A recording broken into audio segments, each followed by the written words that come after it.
એટલા માટે કૃષ્ણ અને સુદામા ઉજ્જૈનમાં ભણ્યા, બે સાંદીપની ઋષિના આશ્રમમાં.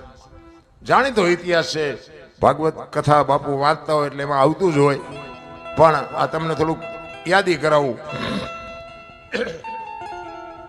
સાંદીપની ઋષિના આશ્રમમાં બે ભેગા ભણ્યા.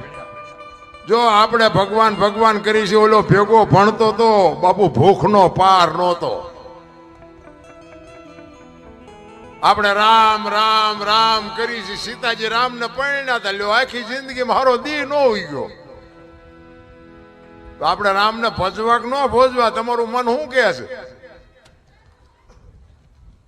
એટલે કઈ સાંડી ન જતા, આપણે આપણી રીતે ચાલુ રાખવાનું. કારણ કે આ તો બધું કઈક અટપટું હોય છે, આપણે એમાં બહુ ઉતરવાની જરૂર નથી. એ સાંદીપની ઋષિના આશ્રમમાં બે ભેગા ભણ્યા અને સમય સંજોગ અનુસાર બે જણા જુદા પડ્યા. અને કૃષ્ણ ગયા દ્વારકા અને સુદામા ગયા પોરબંદર. ઓલો હોનાની દ્વારકાનો રાજા, ને આને હાજે ભડકું ખાવાનું હોય તે ન હોય.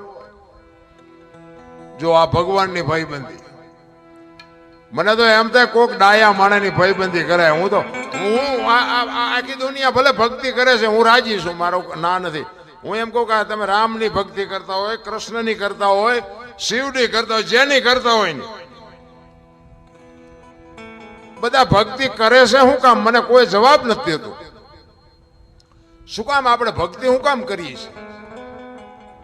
કઈક આનું કારણ તો હોય ને. ઘણા બધા એમ કે ભાઈ ભગવાન મેળવવા કે ભગવાનના દર્શન કરો, પણ ભગવાન કદાચ મળી જાય. હાલો, આ કૃષ્ણ પરમાત્માની આ કથા છે અને તમે આમાં કંઈક દાન આપ્યું હોય, પ્રેમથી કથા સાંભળી હોય ને કંઈક આપ્યું હોય, દીધું હોય, કંઈક મદદ કરી હોય, અને તમે બહાર નીકળો ને કદાચ તમને કૃષ્ણ હામો મળે, હાથમાં વહાળી લઈને માથે મોરપીંછ હોય, તો તમે કૃષ્ણ પાસે માગો શું? માગવાનું નક્કી કર્યું કઈ?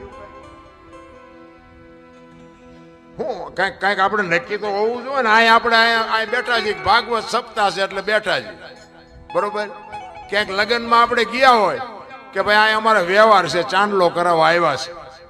બજારમાં વસ્તુ લેવા ગયા હોય કે ભાઈ ઘરમાં વસ્તુ ખૂટી એટલે લેવા આવ્યા છે. તો આ કઈક કારણ તો હોવું જોઈએ ને. ભગવાનને મેળવવા માટેનું શું કારણ શું છે? ભગવાન કદાચ ભેગો થઈ જાય તો આપણે માગવાનું શું? કોઈ કહેતું જ નથી. જોકે હું કઈ ભગવાન મેળવવા આટલું આ કઈ કરતોય નથી, ને મારે કઈ કામ નથી. આ તમારી ભેગો મને બેહાર્યો છે ને, મારે એનું શું કામ હોય? મારું કદાચ અહીંયા અટકે